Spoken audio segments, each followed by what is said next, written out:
spirituelle passe par le fait que Dieu nous amène à sortir de notre zone de confort. Et est-ce qu'on est prêt à sortir de notre zone de confort?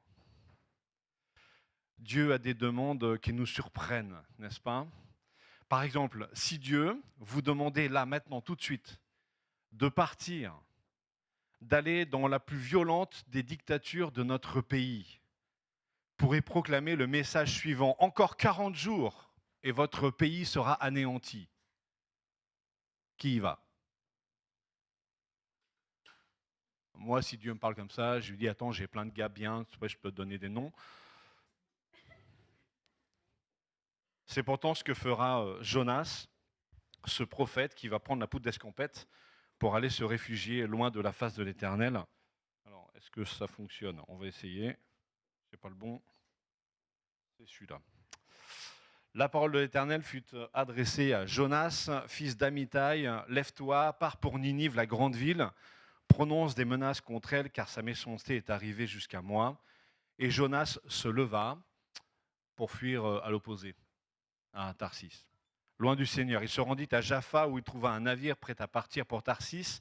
Il paya sa place et embarqua avec l'équipage pour aller à Tarsis, loin du Seigneur. Alors on pourrait se dire, ah ouais, il n'a pas très bien obéi, mais nous aussi, des fois, ça nous arrive de faire marche arrière ou en fait de partir à l'opposé de ce que Dieu veut, etc. Des siècles plus tard, Dieu va inviter un autre de ses serviteurs à sortir de sa zone de confort. Et c'est le texte que l'on va prendre ce matin, c'est dans le livre des Actes au chapitre 10. À partir du verset 1, on lit ceci.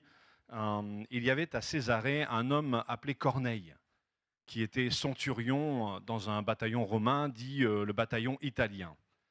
Il était attaché à Dieu et reconnaissait son autorité avec toute sa famille. Il accordait une aide généreuse aux pauvres du peuple juif et priait Dieu en tout temps. Un après-midi, vers 3 heures, il eut une vision. Il vit distinctement un ange de Dieu entrer chez lui et lui dire « Corneille ». Il regarda l'ange tout effrayé et lui dit « Qu'y a-t-il, Seigneur ?» L'ange lui répondit « Dieu a prêté attention à tes prières et à l'aide que tu as apportée aux pauvres. Il se souvient de toi. Maintenant, envoie des hommes à Jaffa pour en faire venir un certain Simon, surnommé Pierre. Il loge chez un ouvrier du cuir, nommé aussi Simon, dont la maison est au bord de la mer. » Quand l'ange qui venait de lui parler fut parti, Corneille appela deux de ses serviteurs et l'un des soldats à son service, qui était un homme attaché à Dieu. Il leur raconta tout ce qui s'était passé, puis il les envoya à Jaffa.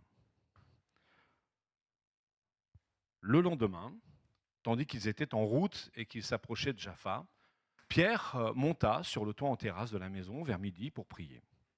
Il eut faim, il voulut manger. Pendant qu'on lui préparait un repas, il eut une vision. Il vit le ciel ouvert et quelque chose qui en descendait, une sorte de grande nappe tenue aux quatre coins qui s'abaissait à terre. Il y avait dedans toutes sortes d'animaux, quadrupèdes et de reptiles et toutes sortes d'oiseaux. Une voix lui dit « Debout, Pierre, sacrifie ces animaux et mange-les. » Et Pierre répondit « Non, Seigneur, parce que je n'ai rien mangé d'interdit ni d'impur. » La voix se fit de nouveau entendre et lui dit « Ne considère pas cela comme impur, ne considère pas comme impur, ce que Dieu a déclaré pur. » Et cela arriva 3 fois. Et aussitôt après, l'objet fut remonté dans les cieux. Tout comme Jonas reçoit l'ordre finalement d'aller à Ninive, nous comprenons dans ce récit des Actes que Dieu va demander à Pierre d'aller vers un Romain. Ninive, d'un côté, Rome, de l'autre, 2 nations distinctes, mais toutes deux considérées comme opposées à Dieu. Et si l'appel lancé à Jonas est assez clair, celui qui est fait à Pierre se veut un peu moins explicite et la compréhension de l'appel de Dieu nécessitera en fait la venue des employés de Corneille. Au verset 17, nous lisons ceci. Pierre se demandait quel était le sens de la vision qu'il avait eue. Or, pendant ce temps, les hommes envoyés par Corneille s'étaient renseignés pour savoir où était la maison de Simon et il se trouvait maintenant devant l'entrée. Ils l'appelèrent et demandèrent « Est-ce ici que loge Simon, surnommé Pierre ?» Pierre était encore en train de réfléchir au sujet de la vision quand l'Esprit lui dit « Écoute, il y a ici 3 hommes qui te cherchent. Debout, descends et pars avec eux sans hésiter, car c'est moi qui les ai envoyés. » Pierre descendit auprès de ces hommes et il leur dit, je suis celui que vous cherchez. Pourquoi êtes-vous venus? On voit bien qu'il n'a pas encore tout à fait compris quand même, n'est-ce pas? Ils répondirent, nous venons de la part du centurion Corneille. C'est un homme droit qui reconnaît l'autorité de Dieu et que tous les Juifs estiment. Un ange de Dieu lui a recommandé de te faire venir chez lui pour écouter ce que tu as à lui dire. Pierre les fit entrer et les logea pour la nuit. Le lendemain, il se mit en route avec eux. Quelques-uns des frères de Jaffa l'accompagnèrent. Pierre va donc se mettre en route, non pas pour fuir, comme Jonas l'a fait dans le récit de l'Ancien Testament, mais pour aller finalement à la rencontre de Corneille. Il se met en route, certes, mais il se met en route sans avoir saisi l'enjeu de ce qui se passe. Et je ne sais pas vous, hein, mais ça, c'est des choses qui nous arrivent des fois dans l'appel de Dieu. On se met en route sans avoir totalement saisi la portée de son appel. On peut s'étonner de voir Pierre ainsi hésiter face à cette nouvelle étape du salut. Lui qui, au contraire de Jonas, a entendu Jésus affirmer « Mais vous recevrez une force quand l'Esprit Saint descendra sur vous, vous serez alors mes témoins à Jérusalem, donc toute la Judée et la Samarie, et jusqu'au bout du monde. » C'est ce même Pierre qui avait personnellement vécu l'effusion de l'Esprit à la Pentecôte, ce même Pierre qui en est la cheville ouvrière, ce même Pierre qui va constater que l'Esprit est répandu sur les Samaritains. Mais alors, qu'est-ce qui bloque notre homme? Qu'est-ce qui l'amène à douter? Qu'est-ce qui l'amène à se saisir tant de questions? Qu'est-ce qui l'amène à réfléchir sans saisir le sens de cet appel? Pourquoi il ne comprend pas ce que Dieu est en train de faire en l'envoyant chez ce centurion?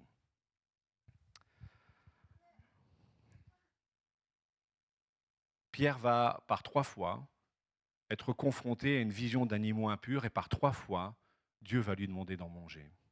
La mention des animaux impurs ici nous renvoie à la loi de Moïse. Pierre, finalement, en refusant de manger de ce qui est impur, se définit lui-même comme pur. Voilà pourquoi il ne mange pas d'animaux impurs. Et tout comme Jonas, qui lui aussi se verra comme pur dans le ventre du poisson, lorsqu'il dira au chapitre 2, verset 9, « Les personnes qui rendent un culte au faux Dieu perdent toute chance de salut. » C'est Jonas, dans le ventre du poisson. Vous savez, celui qui n'a pas obéi, là. Celui qu'on a dû jeter par-dessus bord, parce qu'il n'a pas obéi. Il ose dire, les personnes qui rendent un faux culte à Dieu perdent toute chance de salut. Ceux qui ne lui obéissent pas non plus, manifestement, puisqu'il est dans le ventre du poisson. C'est donc, pour Pierre, sa vision du royaume de Dieu basée sur la loi, qui semble être bloquante. Mais en creusant le texte, nous découvrons que tout comme Jonas, qui, au moment où il dit ça, est dans une hypocrisie totale, nous découvrons que Pierre a une perception de la loi à géométrie variable. Je vous invite à lire les textes bibliques en faisant attention aux détails. Où est-ce que Pierre habite? Chez qui loge-t-il? Il loge chez un certain Simon, dont le texte nous précise qu'il est ouvrier du cuir. Burseus, en grec, qui veut dire corroyeur. Et donc c'est un homme qui travaille bien le cuir, les peaux d'animaux, mais qui touche aux animaux morts. Et selon la loi de Moïse, parce qu'il touche des animaux morts, il est lui-même impur. Donc il loge chez un impur, il mange chez un impur. Et il refuse de manger ce qui est impur quand Dieu le lui présente. Ah, Pierre, avec sa sainteté à géométrie variable. Il nous ressemble. Je sais, ça fait mal quand on dit ça, mais il nous ressemble. En tout cas, il me ressemble. Alors c'est vrai, Simon le courrier est impur, mais il est juif. Et donc, Pierre habite chez un juif impur et ça ne lui pose aucun problème. Mais d'aller voir un Romain impur qui est droit lui pose un problème. Et ce faisant, tout comme pour Jonas, Dieu va pousser Pierre à sortir de cette espèce de vision étriquée en lui faisant découvrir non plus la loi, mais la grâce. C'est la force de ce texte. Et il faudra toute la persuasion de Dieu pour que Pierre daigne aller à la rencontre de ce fameux centurion nommé Corneille, que tout accable, hein, d'accord, sa situation, son pédigré, sa carte d'identité. Et d'ailleurs, ce n'est pas gagné. Écoutez la suite du texte. Le lendemain, il se mit en route avec eux. Quelques-uns des frères de Jaffa l'accompagnèrent. On est au verset 23. Le jour suivant, il arriva à Césarée et Corneille les attendait avec des membres de sa parenté, des amis intimes qu'il avait invités. Et le gars, il ose. Hein. Vous vous rendez compte? Il invite des amis intimes pour cette rencontre avec Pierre. Il ne sait pas du tout ce que Pierre va lui raconter. Hein. Témoin avant l'heure. Au moment où Pierre allait entrer, Corneille vint à sa rencontre et se prosterna à ses pieds pour le saluer, mais Pierre le releva en lui disant « Lève-toi, car je ne suis qu'un être humain tout comme toi. » Puis, tout en continuant à parler avec Corneille, il entra dans la maison où il trouva de nombreuses personnes réunies et il leur dit « Vous savez qu'un juif n'est pas autorisé par sa religion à fréquenter un étranger ou à entrer dans sa maison. » Temps mort. Si j'ai bien lu le texte, quand les amis de Corneille sont venus le chercher, ils ont passé la nuit dehors? Non, il les a fait entrer chez lui. Donc ça veut dire qu'il n'a pas le droit d'aller chez les gens, mais qu'il peut faire rentrer des gens chez lui. Déjà, vous voyez le côté élastique de la pensée de Pierre. Mais Dieu m'a montré que je ne devais considérer personne comme impur ou indigne d'être fréquenté. C'est pourquoi, quand vous m'avez appelé, je suis venu sans faire d'objection. J'aimerais donc savoir pourquoi vous m'avez fait venir. Waouh, moi j'aime ce texte parce que c'est Pierre dans sa splendeur. Vous savez, avec ses revirements, ses mouvements, ses attitudes un peu bizarres, voilà, ces changements de sens. Si Pierre a bien reçu le message de Dieu, il n'a pas en fait saisi le but de cet appel, le but de sa venue. Lui qui loge donc chez un corroyeur va même jusqu'à, lorsqu'il arrive chez des gens, mentionner l'interdiction qu'il est faite pour des juifs d'entrer chez ces gens. C'est quand même bizarre comme façon d'arriver chez les gens. Je ne sais pas vous, mais vous imaginez, vous êtes invité par quelqu'un et vous dites « Ah oui, alors normalement, je n'aurais pas le droit de venir chez toi. Mais c'est cadeau, je vais venir quand même. » En matière d'entrée en contact, c'est moyen, quoi. Je sais pas, il aurait pu s'en passer. Voilà. Cela ne lui vient même pas à l'esprit que Dieu puisse s'intéresser, en fait, à ce Romain qui, pour lui, est un païen. Si Jonas a fui lors de l'appel de Dieu pour aller vers Ninive, Pierre, lui, a décidé d'obéir. Et on peut lui mettre ça sur son compte à Pierre. Il obéit, il est dans l'obéissance. Il va chez Corneille. Et c'est bien cela que Dieu voulait pour Pierre, à savoir qu'il chemine dans sa découverte de la grâce de Dieu. Lui, l'homme attaché à la loi, doit maintenant saisir que le plan de Dieu est basé non pas sur sa seule sainteté, mais aussi sur sa bonté et sur sa grâce. Et parfois, nous avons du mal à faire cohabiter les deux ensemble, sans surdimensionner l'un ou l'autre. Et c'est en discutant avec Corneille que Pierre va se rendre compte que tout était préparé par Dieu, qu'il devait donc élargir sa vision de l'œuvre de Dieu, qu'il devait accueillir, en fait, celui que Dieu a accueilli. Et c'est assez énorme parce qu'au verset 34, nous lisons ceci. Pierre prit la parole. Maintenant, je comprends que Dieu n'avantage personne. Maintenant, je comprends que Dieu n'avantage personne. Tout être humain dans le monde qui reconnaît son autorité et qui fait ce qui est juste, lui est agréable. Il a envoyé ce message au peuple d'Israël, la bonne nouvelle de la paix par Jésus-Christ qui est le Seigneur de tous les êtres humains. Vous savez ce qui est arrivé d'abord en Galilée, puis dans la Judée, après que Jean a annoncé la bonne nouvelle et baptisé. Vous savez comment Dieu a choisi Jésus de Nazareth pour son service et lui a accordé la puissance de l'Esprit Saint. Vous savez aussi comment Jésus a parcouru le pays en faisant le bien, en guérissant tous ceux qui étaient sous le pouvoir du diable, car Dieu était avec lui. Et nous sommes témoins de tout ce qu'il a fait dans le pays des Juifs et à Jérusalem. On l'a fait mourir en le pendant au bois de la croix.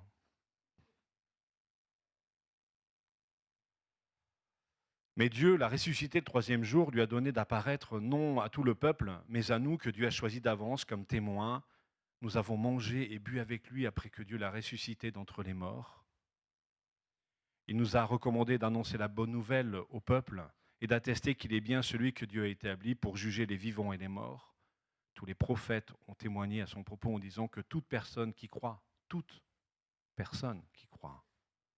en lui reçoit le pardon de ses péchés par le pouvoir de son nom. Nous voyons comment la grâce fait son chemin dans le cœur de Pierre. Et comment le cœur de Pierre, qui était un réel cœur de pierre, le caillou, devient plus sensible à l'œuvre de Dieu.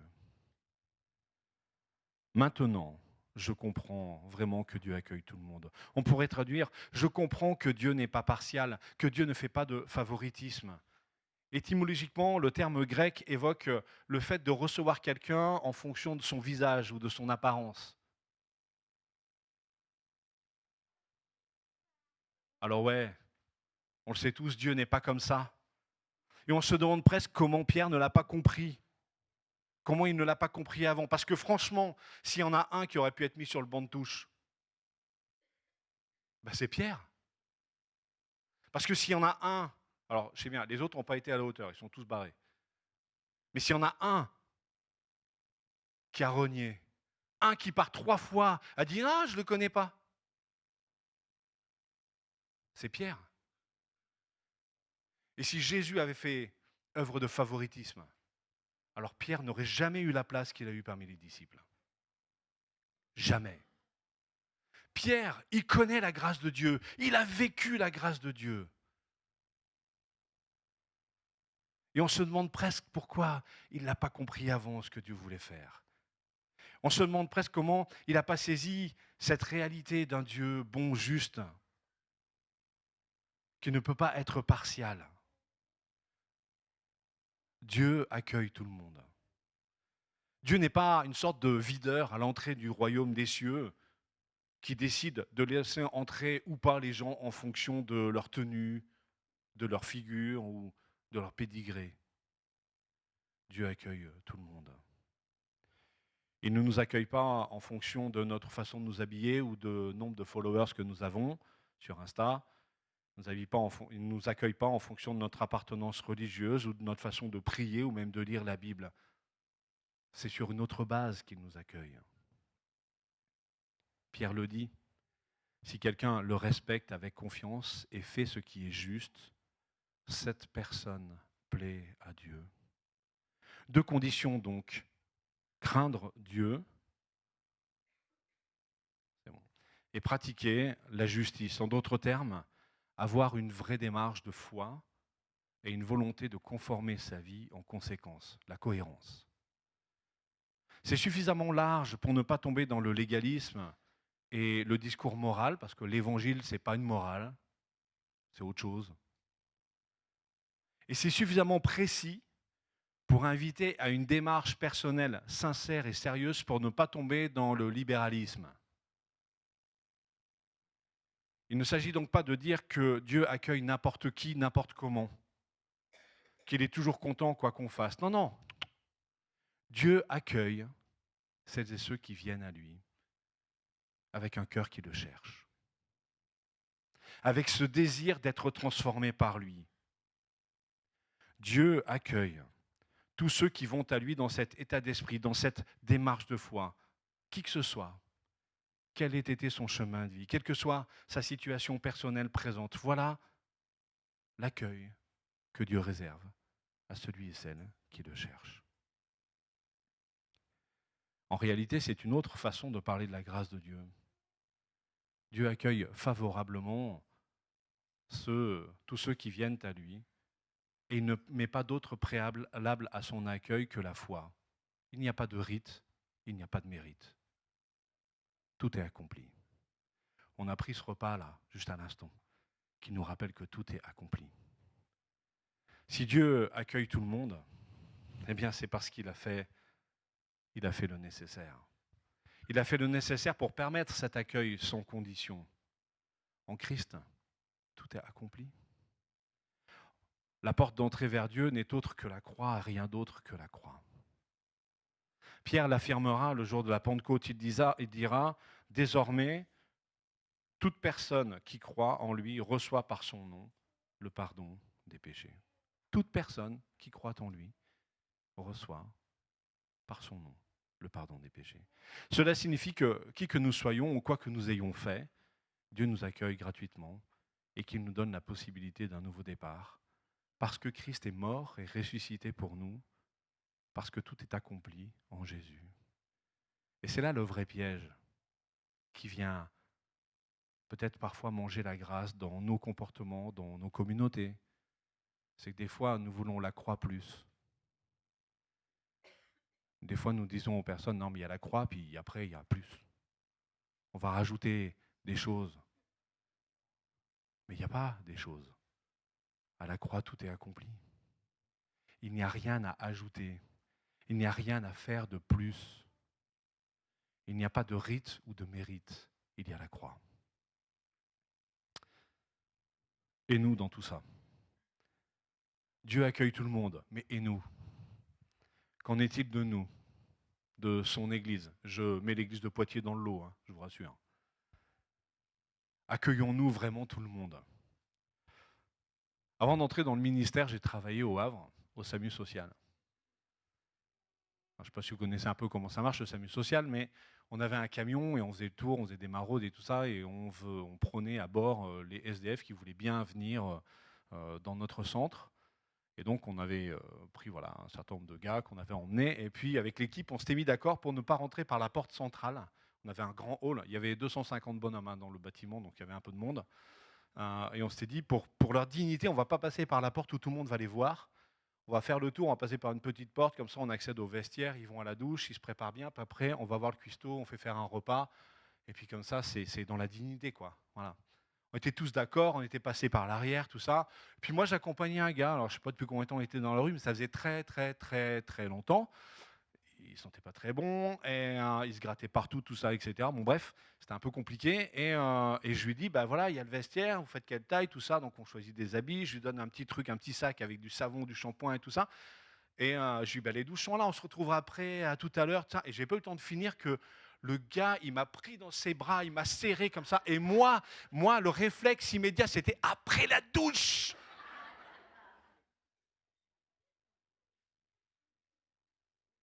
Est-ce que nous accueillons tout le monde? En théorie, oui, hein, on pourrait le dire, sans doute, mais en pratique, c'est pas si évident que ça, n'est-ce pas? D'aller vers celui ou celle qui ne me ressemble pas. Est-ce que parfois on ne se laisse pas abuser par nos premières impressions?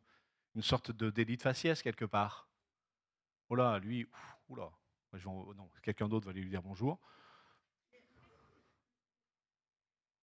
Au-delà du premier accueil, quand il s'agit d'approfondir la relation, d'envisager l'intégration dans la communauté, n'est-on pas parfois piégé par le modèle plus ou moins conscient de ce que nous pensons devoir être un bon chrétien? Vous savez, on a des représentations, hein, et ces représentations, parfois, elles nous éloignent de la grâce pour nous faire entrer dans la loi.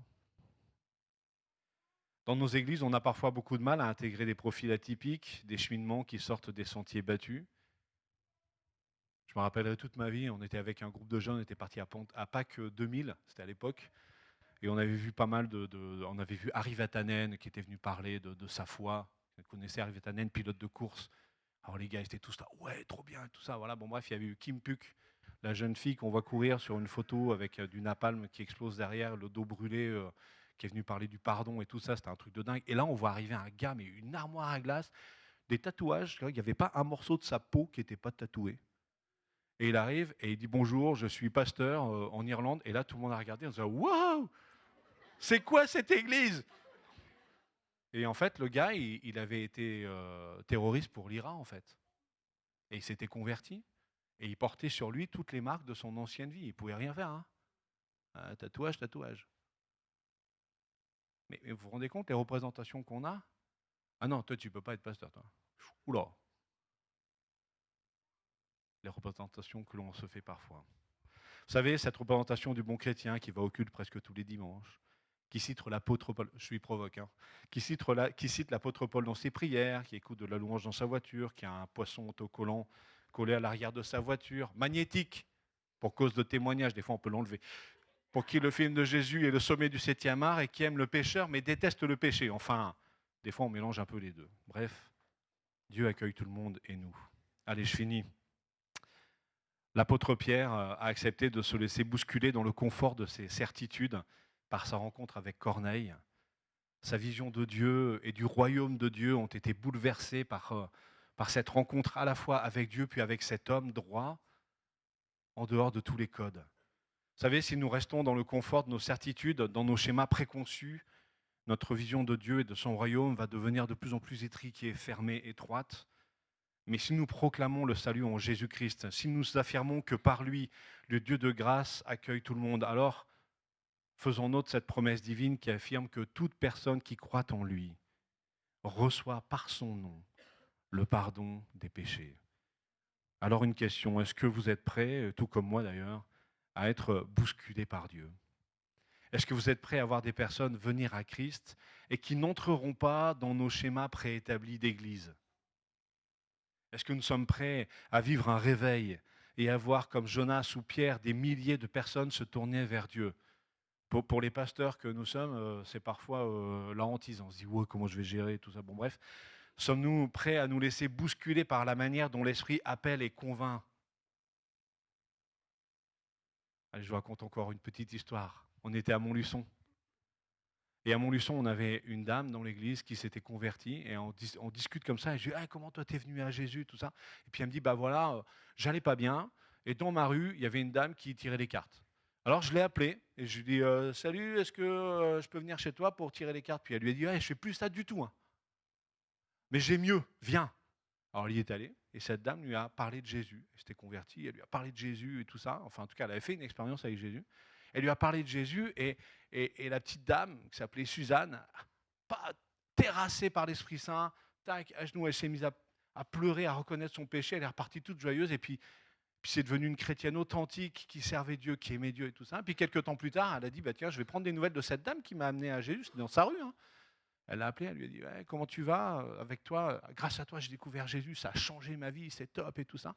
Puis la dame lui a dit, bah, moi, je suis retourné aux cartes. Et elle est venue voir, elle m'a dit, mais Fabien, comment ça se fait? Et j'ai dit, bah, tu sais, des fois, Dieu, il est surprenant dans les moyens qu'il utilise pour venir nous chercher, hein.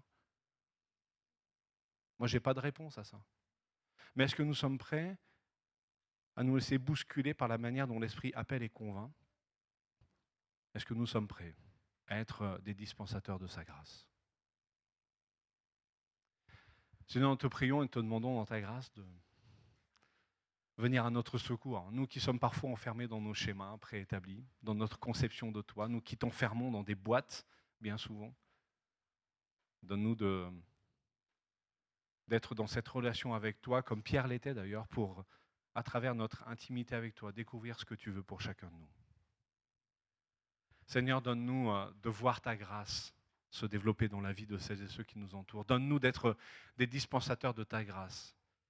Tu ne nous appelles pas non plus à faire croire que tu ne demandes rien. C'est pas ça, être dispensateur de ta grâce. C'est pas faire croire que simplement en prononçant ton nom, tout va bien et ça va être réglé. Non. Mais donne-nous de savoir accueillir celui qui vient à toi, sans vouloir, avec nos propres mots, nos propres forces, changer sa vie, mais en te laissant toi transformer son existence. Parce que les changements que tu fais en nous sont durables, profonds. Et les changements que nous faisons en forcing sur les autres, souvent ne tiennent pas. Alors apprends-nous à vivre de ta grâce et à dispenser ta grâce. Dans le puissant nom de Jésus. Amen.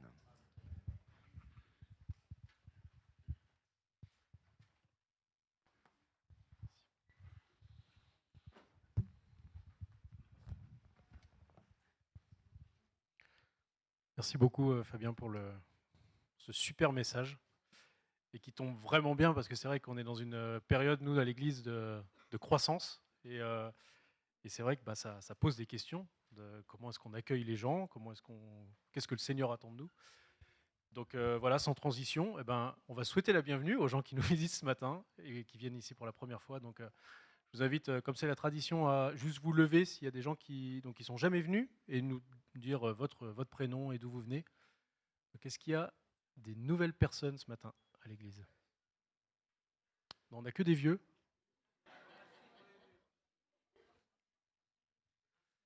Des anciens.